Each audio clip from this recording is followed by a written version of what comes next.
La seule source qui soit donnée à un occidental de pouvoir se retrouver.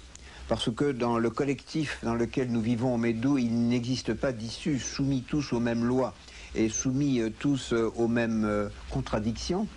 Finalement, les individualités ne peuvent pas se retrouver. Et l'homme est seul, finalement, au sein de la foule. Tandis que dans le cadre d'une initiation, l'homme n'est plus seul parce que d'abord, il devient ce qu'il espère pouvoir être, ce que son subconscient le conduit à devenir, pour finalement être une individualité qui participe. Il n'est plus l'espèce de balle de ping-pong qui se balade sur les vagues de l'océan, mais au contraire, par la loge dans laquelle il procède, il va pouvoir imprimer sa réflexion sur la marche du temps. J'aime bien dire à mes interlocuteurs que le rituel est au maçon ce que le microscope est au biologiste. C'est son instrument de travail. C'est grâce à cela qu'il va pouvoir être productif dans sa réflexion parce que son cerveau et sa méthode de pensée est ordonnancée par l'ensemble du rite.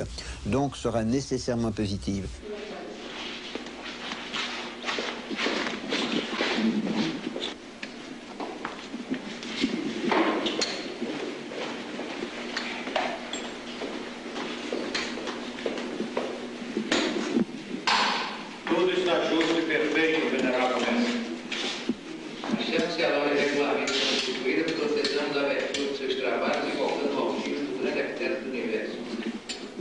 Le fait que l'on travaille dans un système où tous ont accédé par la même porte, c'est-à-dire tous ont acquis les mêmes réflexions, le même rite, et travaillent avec les mêmes symboles, mais dans une progression, fait qu'il n'y a pas de communicabilité avec le dehors. Si vous voulez, c'est un peu comme si vous trouvez l'entrée d'un gouffre pour aller faire de l'exploration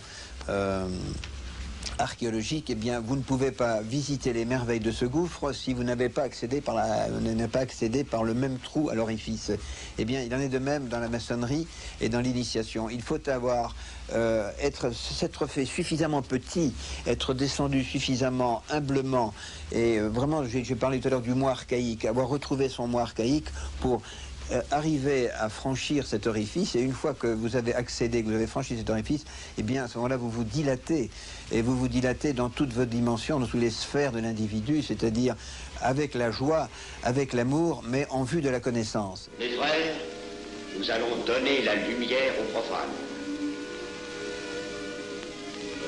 Frères couvreurs, préparez-vous à accomplir votre office. Que la lumière lui soit donnée à mon troisième coup de maillet.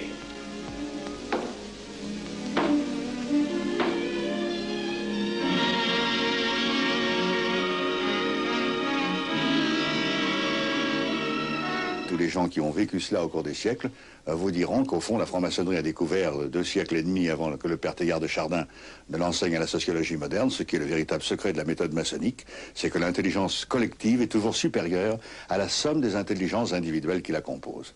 C'est-à-dire que lorsque vous avez réalisé cette intégration par le rituel des intelligences individuelles dans une intelligence collective, l'homme accède à un certain nombre d'évidences, de vérités que seul il n'aurait pas pu découvrir. C'est tout le secret de la méthode maçonnique. L'initié, c'est un pèlerin. Il prend son bâton et il marche. Il va dans le chemin de la vie, mais avec un système et une méthode qui lui aura été apportée par la franc-maçonnerie. La franc-maçonnerie, c'est un canevas sur lequel chacun se brode. Lorsque les francs-maçons, ceux qui avaient le secret, ont construit les cathédrales, ceux qui ont taillé la pierre sans la polir, ces pierres qui devaient être ajustées au centième de millimètre. Et il n'y avait pas de moyens techniques pour parvenir à cela. C'était le labeur. Et qu'ils ont enfoui dans les entrailles de la terre ces pierres sur lesquelles allait reposer tout l'édifice, c'est-à-dire la cathédrale. Ces hommes qui ont si bien travaillé, ils savaient qu'ils ne verraient jamais la flèche de l'église, la flèche de la cathédrale. Ils mourraient avant. Et cependant, ils ont travaillé sachant que d'autres francs-maçons, détenteurs du secret comme eux, pourraient à leur tour polir de nouvelles pierres et faire en sorte que certains d'entre eux pourraient voir à ce moment-là la flèche. Bien, c'est le fil conducteur du maçon. Nous savons qu'en loge, le travail que nous faisons, Oui. n'est que momentané, et que nous ne sommes que le chaînon d'une immense chaîne, que ce chaînon se brisera puisque l'un d'entre nous disparaîtra, mais que notre maillon se formera aussitôt, et que la chaîne sera ininterrompue. Et c'est ce fil conducteur, cette pensée maçonnique, cet amour maçonnique, cette fraternité maçonnique, qui fait que celui qui est maçon, en réalité, est presque immortel, parce qu'il croit en ce qu'il fait, et il croit dans le destin de ce qu'il accomplit.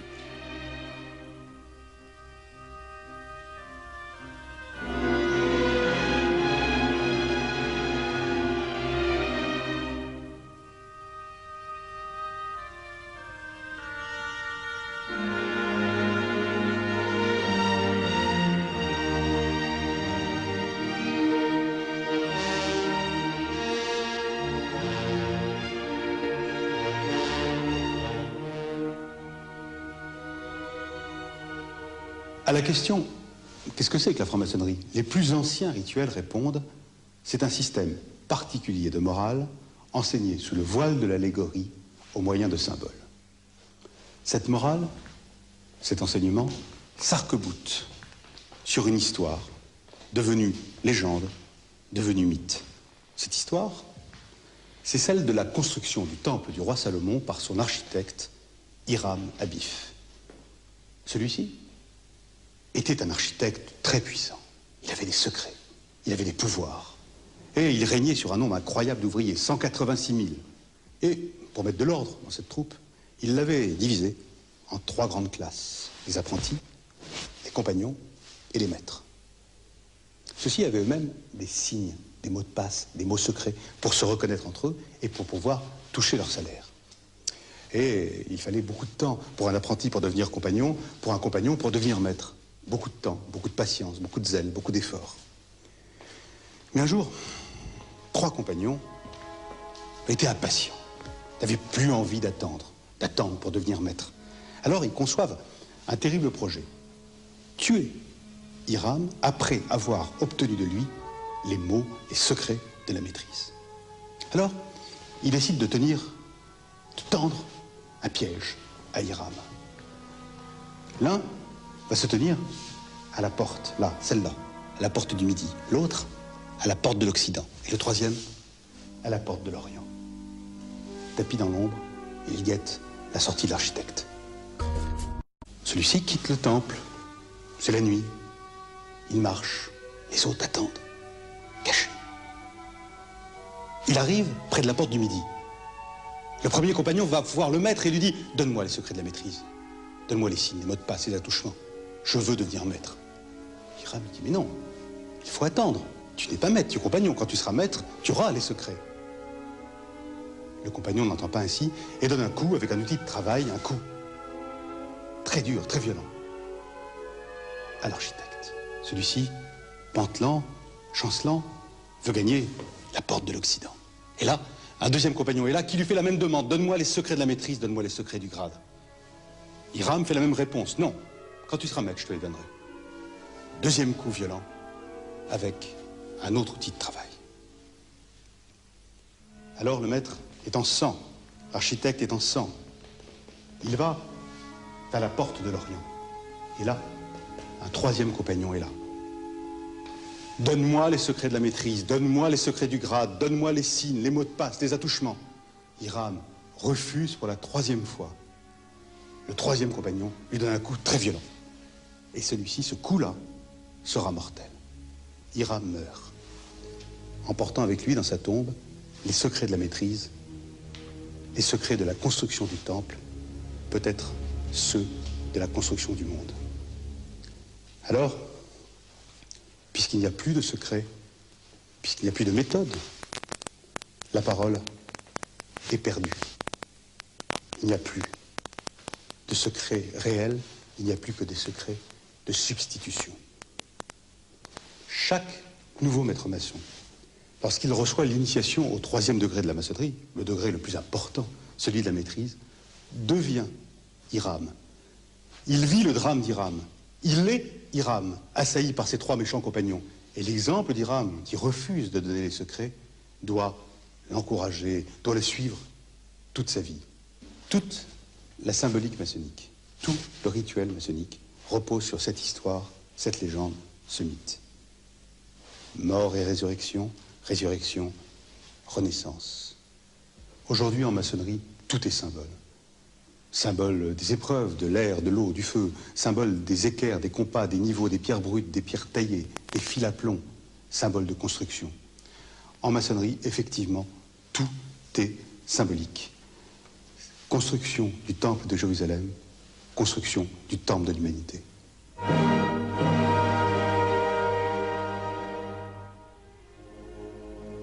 Could you explain to us the symbolism of those two stones we can see over here and over there?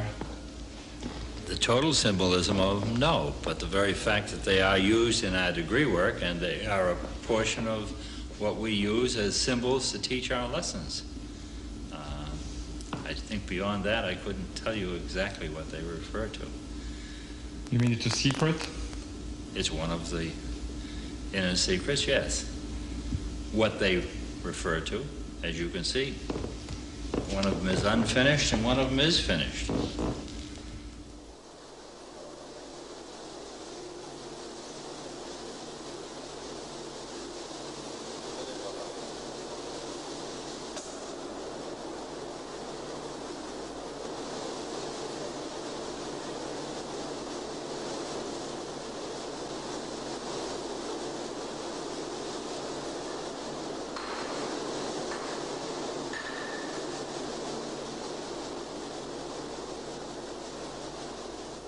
La première chose que fait un maçon, quand il a été initié, on lui donne un maillet, on lui donne une pierre brute, on lui donne un ciseau, et il donne 3 coups symboliques avec le maillet sur le ciseau, sur la pierre brute. Il commence à tailler la pierre. Bon. C'est un jeu. C'est comme Hamlet jouant, le comédien qui joue Hamlet, ou Auguste qui dit qu'il est Dieu. Il commence la construction du temple par 3 coups de maillet. Symbolique. Et ensuite, eh bien, il va essayer dans la vie dite profane, hors du temple, que ces 3 coups de maillet ne soient plus seulement symboliques.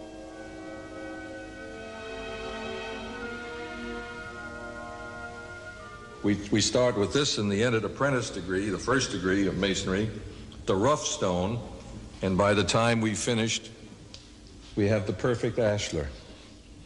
That doesn't mean he's a perfect person, but he's been exposed to what should be perfection.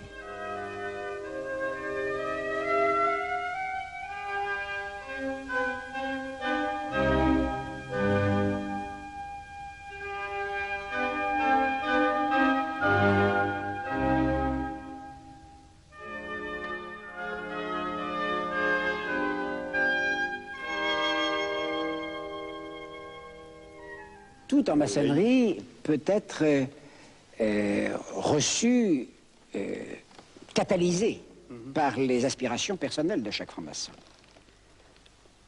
ou religieuses, ou athées. Pour ce qui me concerne, je ne me livre jamais à une spéculation de caractère ésotérique sur les symboles. L'équerre, c'est évidemment le symbole de la rectitude, de la droiture, et le compas est le symbole de la capacité qu'a la maçonnerie de s'élargir aux limites les plus extrêmes de l'humanité. N'est-ce pas? Alors je voudrais que l'on regarde un peu de plus près le triangle égalitaire de la franc-maçonnerie, qu'on peut interpréter de différentes manières et que nous nous bornerons à interpréter comme étant représentatif des 3 valeurs fondamentales, liberté, égalité, fraternité. C'est le signe de l'équilibre. Et l'œil du milieu, l'œil de Dieu. L'œil de Dieu. Mais il peut être, pour celui qui veut vivre en harmonie, en équilibre avec la nature, l'œil de sa propre conscience. Bon, moi je pense que c'est lié à l'Antiquité et aux sociétés initiatiques anciennes. Je pense qu'on peut remonter, on peut même remonter au mystère païen, au mystère d'Isis et d'Osiris. Il y a des indices au niveau des signes, des choses que l'on peut retrouver. Des signes de reconnaissance maçonnique? Par exemple, oui, des gestes qu'on trouve sur des statues, mais... Vous pratiquez absolument, absolument, oui, absolument, absolument. Mais le problème, c'est qu'on manque de documents, voilà, et qu'il faudrait pousser plus loin les choses et peut-être découvrir des choses. Mais nous manquons de documents, c'est pour ça que je ne me sens pas le droit, là, de parler de filiation historique, alors que je me sens ce droit en ce qui concerne les confréries des bâtisseurs du Moyen-Âge.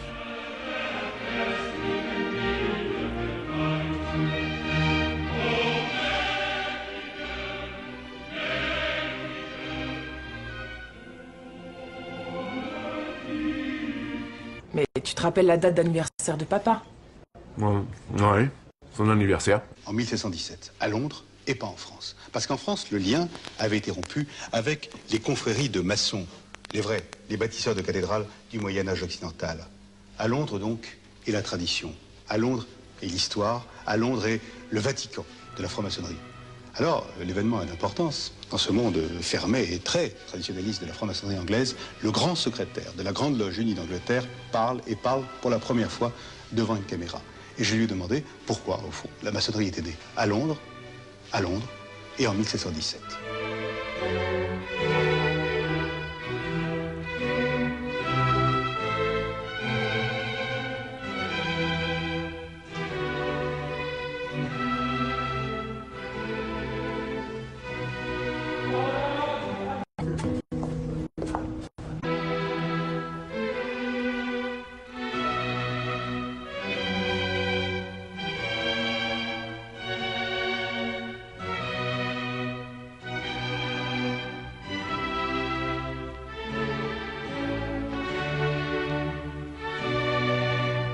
Freemasonry provided a sort of haven of refuge for people who believe there must be something more in life than quarrelling about politics and religion.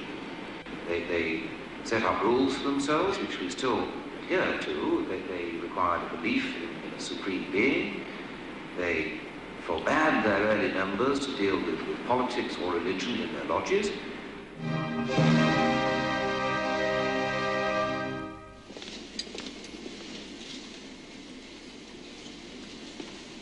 En presencia del gran arquitecto del universo.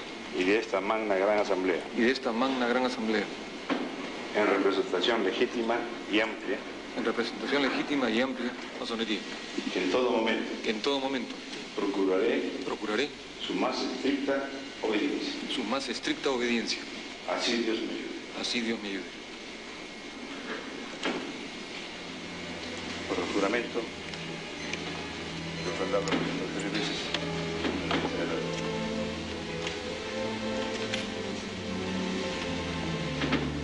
Gran maestro, así juramentado.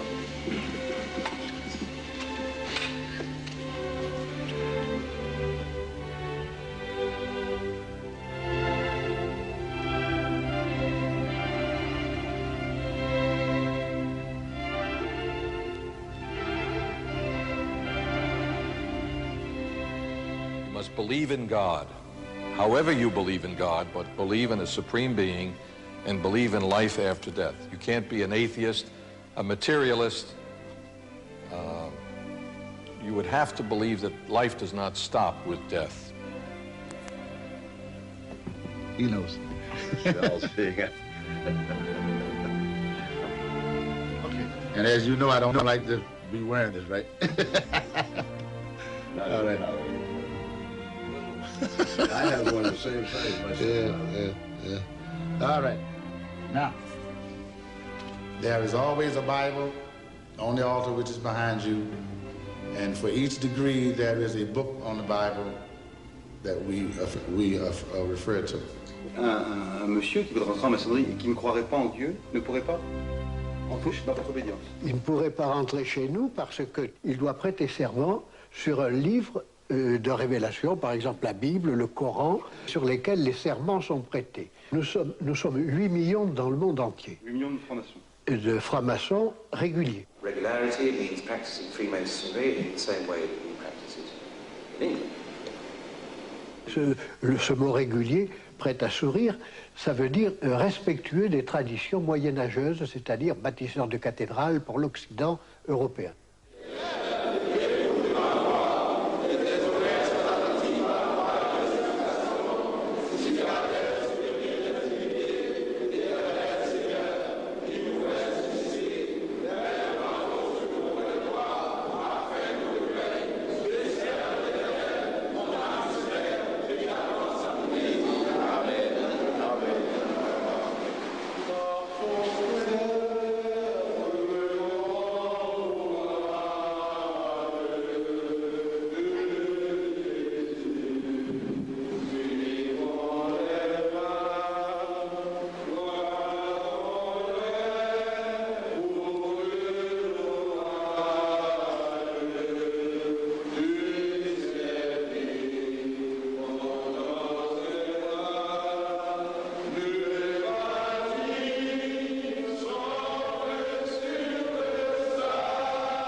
Ce qui est au centre de tout ça, c'est une célébration, et une célébration qui n'est ni fortuite, ni gratuite, ni innocente, ni blasphématoire, ni parodique, tournant autour de l'invocation du nom de Dieu. Mais la maçonnerie n'a pas pour objectif de célébrer Dieu. On travaille plutôt pour la gloire de Dieu. Nous sommes chargés de garder et de transmettre, c'est d'ailleurs le sens même du mot tradition, qui a pris un drôle de connotation, mais la tradition c'est ça, c'est qu'on se refile le ballon et le bébé, qui détient, qui a en dépôt quelque chose qu'il faut transmettre, dont on ne connaît pas la véritable, l'intime réalité, l'intime nature.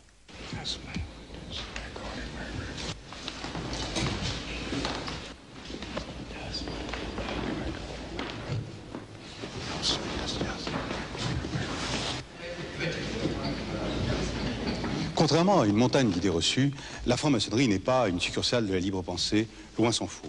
Ce n'est pas non plus une organisation, si on regarde le monde, majoritairement à gauche, loin s'en faut. Mais alors, d'où vient cette image? Quand on demande aux gens dans la rue ce que c'est que la franc-maçonnerie, globalement, ils vont répondre que c'est une organisation d'entraide marquée à gauche, progressiste et athée, à la limite à la tête du combat rationaliste. Mais cette image vient de l'histoire même de la maçonnerie dans notre pays. En effet, en 1877, le Grand Orient de France décide de rompre avec la tradition édictée par Londres, proclame la liberté de conscience de ses membres et rend facultatif l'invocation au grand architecte de l'univers. Grave. Londres voue aux gémonies cette maçonnerie qui rompt avec la tradition. Schisme, bouleversement. La maçonnerie, en plus, la maçonnerie française, le Grand Orient de France, participe au combat politique du siècle. Depuis la Révolution française, la Commune de Paris, la résistance, l'édification de la République, la lutte pour la laïcité. Schisme, bouleversement, tumulte. L'histoire de la franc-maçonnerie est pleine de bruit et de fureur. Dieu, pas Dieu. Tradition maintenue, tradition exigée, tradition rénovée. Oh, le problème de l'athéisme, le problème de la croyance en Dieu est au centre d'un débat vif, aigu, concernant la franc-maçonnerie. La religion, pour nous, les francs-maçons, l'exercice de la religion appartient à chacun d'entre nous et nous ne nous permettons pas d'intervenir jamais dans un débat qui, pour nous, est celui de l'homme avec sa conscience. Pour un franc-maçon du Grand Orient de France, croire ou ne pas croire, c'est égal, pour autant que l'on respecte celui qui a des convictions différentes des vôtres. They may think themselves to be Masons. I would not acknowledge that they are not regular Masons. C'est merveilleux de réunir dans le même temple des hommes qui ont de Dieu une compréhension différente.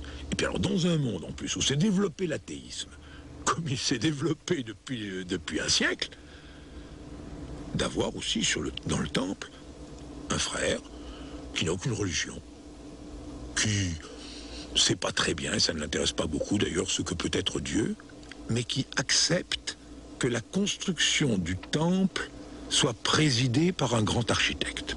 Il sait pas très bien ce que c'est.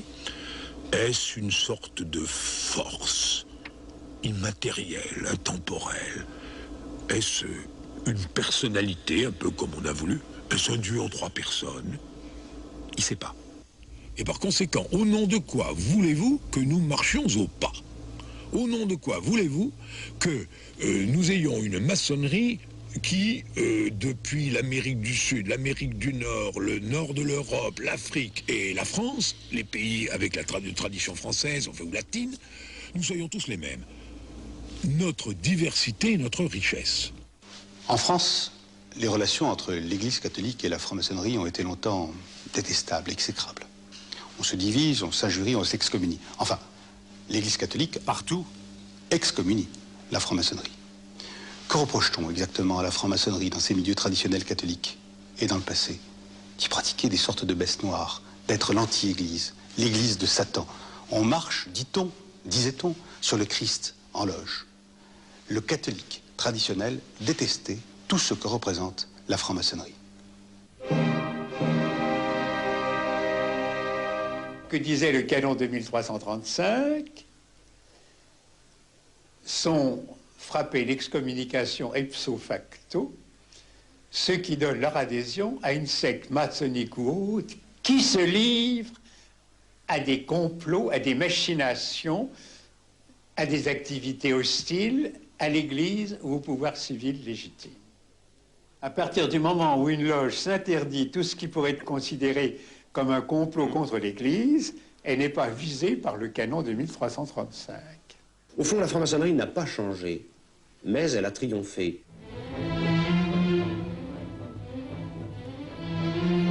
Elle a triomphé dans un milieu qui lui était par nature hostile, parce que c'était le milieu, c'était son adversaire, c'était l'Église.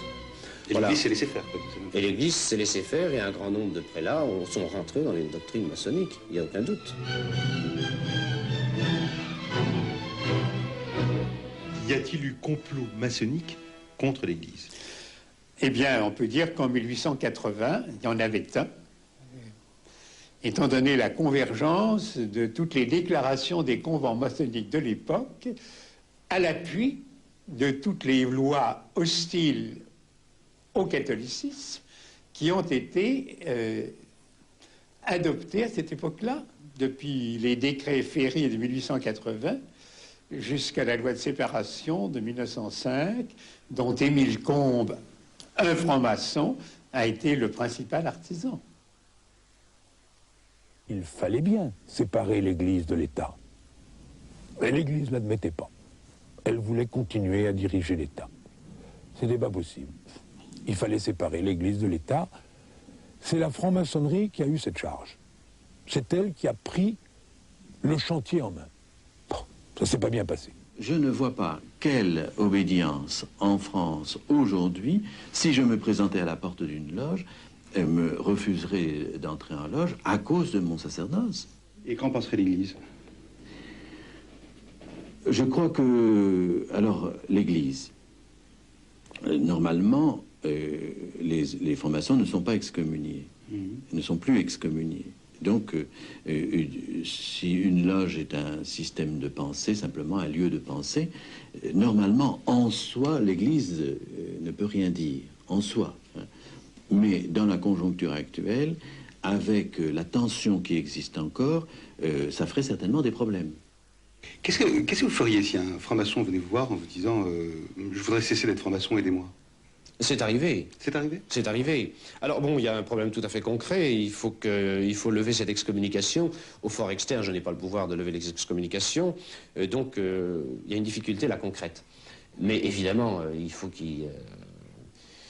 j'allais dire qu'il se confesse, tout simplement, qu'il reconnaisse ses erreurs et qu'il rende son tablier au sens propre du terme et qu'il retire son nom, voilà la chose importante, de la maçonnerie, absolument, avant qu'il puisse recevoir l'absolution et qu'il puisse recevoir, enfin être réintégré, j'allais dire, dans la communion de l'Église. Ça m'est arrivé. Mais alors, qu'est-ce que ça signifie? Ça signifie la grande peur. On excommunie l'autre à ce moment-là parce qu'on a peur de lui. Bien sûr. Or, on a peur quand on méconnaît.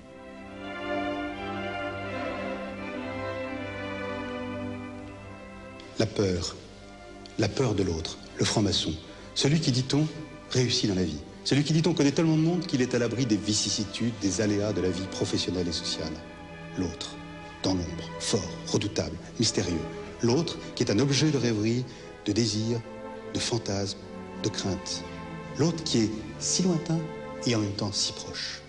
Alors, quelle est l'influence réelle, le pouvoir réel de la franc-maçonnerie en France et dans le monde? C'est ce que nous allons essayer de savoir au cours de notre deuxième voyage au pays des francs-maçons.